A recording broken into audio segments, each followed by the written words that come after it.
안녕하세요. 전국에 계신 큰돌TV 시청자 여러분. 오늘은 경기도 평택에 있는 삼성전자 고덕 캠퍼스에 나왔습니다. 삼성이라는 이름 하나만 믿고 무리하게 상가에 투자했던 사람들의 이야기, 부동산 호재만을 쫓다가 벌어지는 씁쓸한 현실을 담았습니다. 여러분이 마주할 수 있는 평택 상권의 오늘, 지금부터 자세히 전해드립니다. 평택은 한때 삼성도시라는 별명이 붙을 만큼 뜨거운 기대를 받았습니다. 삼성전자 평택 캠퍼스가 2015년에 착공되며 수만 명의 일자리가 창출될 거라는 희망이 지역사회에 퍼졌고, 이에 따라 상업시설 개발과 각종 부동산 사업이 우후죽순처럼 등장했습니다. 롯데 프리미엄 아울렛 동탄점과 함께 경기 남부권의 핵심 쇼핑 시설로 주목받았던 평택 프리미엄 아울렛, 신도시 개발, 교통 인프라 확충 등도 호재로 작용했고요. 이런 기대감의 편승에 상가를 분양받는 이들이 크게 늘었습니다. 특히 분양가의 80%까지 대출이 가능하다는 조건은 투자자들에게 매력적으로 작용했습니다. 무자본 투자 혹은 소자본 레버리지를 통해 미래 수익을 기대한 이들이 평택 땅에 몰려들었습니다. 지금으로부터 3년 전 한 60살의 남성은 삼성 평택 캠퍼스에서 차로 3분 거리의 상가 3채를 17억 5천만 원에 매입합니다. 이 중 13억 원은 대출이었고 대출 비율은 거의 74%에 달했습니다. 코로나가 전국적으로 확산되던 시기였지만 그는 삼성 캠퍼스 타운 옆이라는 타이틀만 믿고 과감히 결정을 내렸습니다. 그러나 현실은 그의 기대를 무너뜨렸습니다. 불과 3년 만에 세 채 상가 모두가 경매로 넘어갔고 결과적으로 그는 14억 원이 넘는 손실을 입게 되었습니다. 당시 상가는 하루라도 빨리 임차인을 구해야 할 정도로 대출 이자와 관리비 부담이 컸지만 임대는커녕 문의 전화조차 오지 않았다고 합니다. 삼성 캠퍼스 바로 앞 입지면에서 가장 유리하다고 평가됐던 상권도 현재는 인적이 드문 유령 거리처럼 변했습니다. 점심시간에도 식당, 카페엔 손님이 없고 대형 프랜차이즈조차 버티지 못해 철수하거나 간판만 남긴 채 영업 중단 상태입니다. 현장에선 상가 유리창마다 임대문에 금매가 덕지덕지 붙어있는 걸 어렵지 않게 볼 수 있습니다.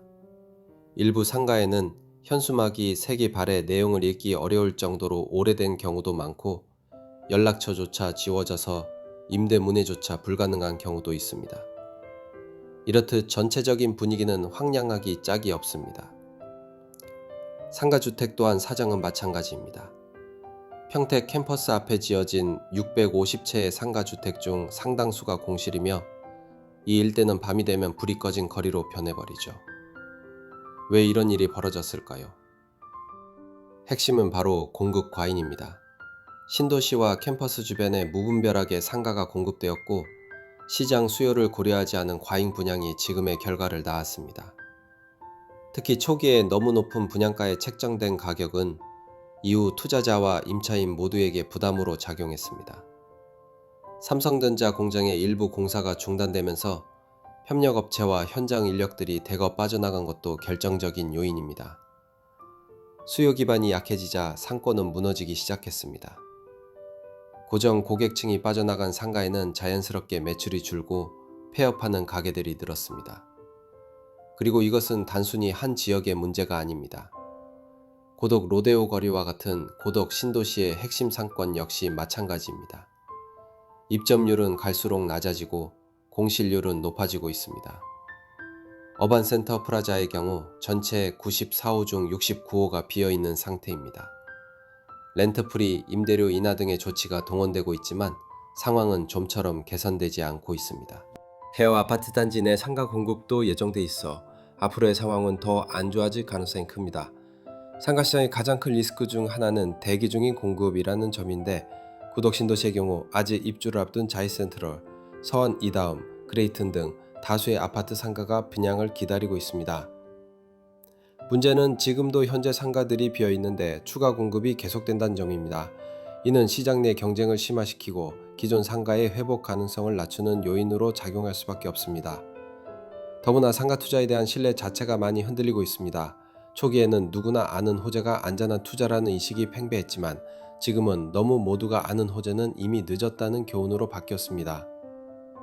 이 영상의 주인공이 투자한 세 채 상가는 결국 각각 1억 4,700만 원, 1억 1,000만 원 정도에 낙찰되어 총 회수 금액은 3억 6천만 원에 그쳤습니다. 처음 투자금이 17억 5천만 원이었음을 생각하면 거의 14억 원 이상을 잃은 셈이죠. 거기에 지난 몇 년간 납부한 이자와 각종 세금, 관리비를 더하면 실제 손실은 훨씬 더 클 것입니다. 이 사례가 우리에게 주는 메시지는 분명합니다. 상가 투자, 특히 대출을 동반한 고위험 투자는 철저한 분석과 현장 확인이 필요하다는 것, 그리고 단순히 유명 기업이 근처에 있다고 해서 무조건 수요가 따라붙지는 않는다는 사실을 절대 잊지 말아야 합니다.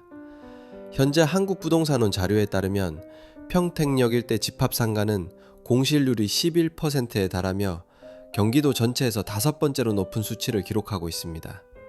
그리고 이 같은 수치는 지금도 오르고 있는 중입니다. 정리하자면 현재 평택 상권은 구조적 위기를 맞고 있습니다. 단순한 경기 침체의 문제가 아니라 공급과 수요의 불균형, 잘못된 예측, 그리고 부동산 시장 과열이 불러온 결과입니다. 앞으로 상가 투자를 고려하신다면 반드시 해당 지역의 상권 흐름, 임대료 수준, 예상 수요층, 그리고 향후 공급 계획까지 꼼꼼히 따져보셔야 합니다. 뉴스에 나오는 호재나 개발 계획만 믿고 섣불리 투자에 나섰다가는 이번 사례처럼 큰 손실을 입을 수 있습니다. 전국에 계신 큰돌TV 가족 여러분, 오늘 영상이 유익했다고 생각하시면 구독, 좋아요, 댓글로 응원 부탁드릴게요. 큰돌TV는 다음 영상에서도 더 깊이 있는 정보를 전달드릴 수 있는 이야기로 찾아뵙겠습니다. 감사합니다.